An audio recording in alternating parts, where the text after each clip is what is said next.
we're starting to see home prices pick back up. So we'll see how this lag effect works out. The bottom line is, this is the biggest driver of inflation right now is housing costs.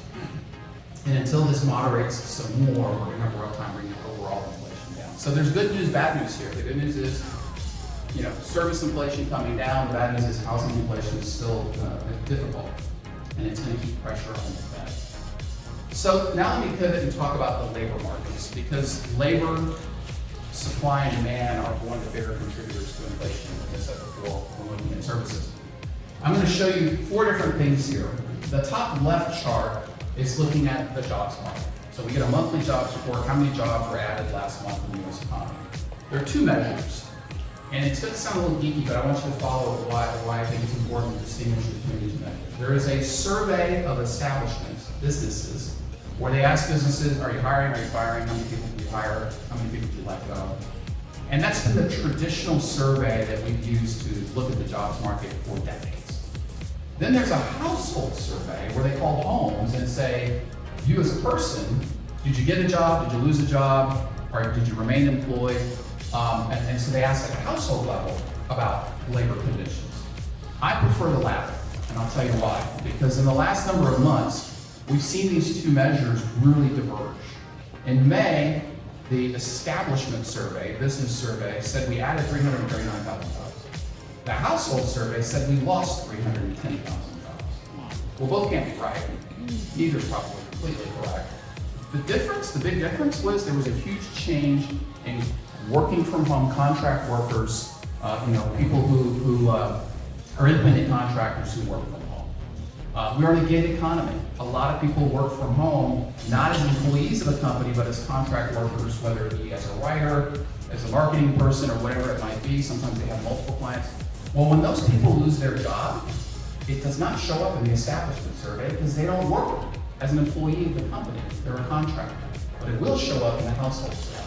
So I actually think the household survey, now that we're in a gig economy, is a more reliable snapshot of the condition of the labor market. So a little geeky, a little wonky, but you're going to hear a lot of data. Pay attention to, is it establishment or is it household? Because there is a big difference, and you're starting to see differences emerge in the data as a result of that. I'm looking at the household survey. You see that dip that we saw in May. It bounced back in June. We don't have July data just yet. But you can see the overall trend has been very positive. The job market has been very healthy. It's been growing and continues to recover, and then some from the pandemic. Looking at other indicators, because the job market is usually a lagging indicator. By the time jobs go negative, you're already in a recession. So to look into the labor market to see where the trend might be in the future, I look at three specific things. On the top right, I'm looking at unemployment claims, and you can see they bounce all over the place. But I've drawn a nice dotted line to give you the trend line, and you can see the trend is upward sloping, meaning we are seeing more and more people file for unemployment claim than a year ago. Not huge numbers, but the trend is sort of undoubtable. And this is usually an indicator that the labor market is starting to weaken or soften just a little bit. When you start to see more and more layoffs. In fact, I was talking to a few people beforehand, and there are anecdotes in this room of people that have been laid off, friends, coworkers, family members that have been laid off in recent months, and yet the unemployment rate remains really low and all this stuff. Again, you got to look sometimes below the surface to see what's really going on with the future look. So that's moving sort of in the wrong direction. On the bottom left, I'm looking at hours worked, average hours worked. Because guess what employers do? Before they lay people off, they cut their hours, right? And so oftentimes when you start to see a decline in hours worked, that's sort of a presage that layoffs are probably not far behind, right? That's been the pattern for decades. And you can see that pattern has definitely emerged for the last year or so. Average hours worked have been steadily declining. The last one I'm looking at here on the bottom right is temporary jobs. Guess what? Who are the first workers to go when employees lay off? Temp workers, right? Well, that has rolled over and been negative for the better part of over a year now.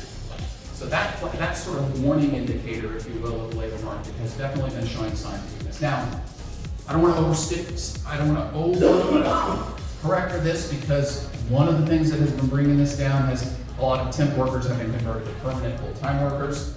And that's part of the reason for this drop, but even when you allow for that, there's still a negative trend here in terms of temporary hiring. So 3 indicators, 3 forward-looking indicators, kind of flashing a warning signal here that the labor market might be beginning to cool off, even though it hasn't shown up in that top left number yet.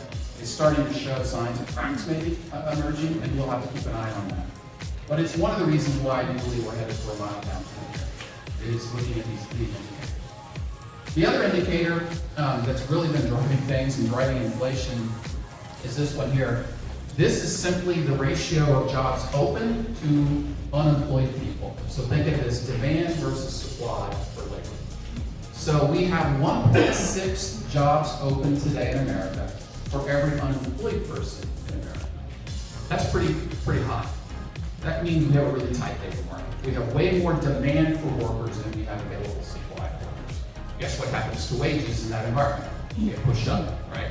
And so this is part of what's driving inflation. One of the things the Fed is trying to do is bring this number back down around 1.2 by raising interest rates, cooling demand.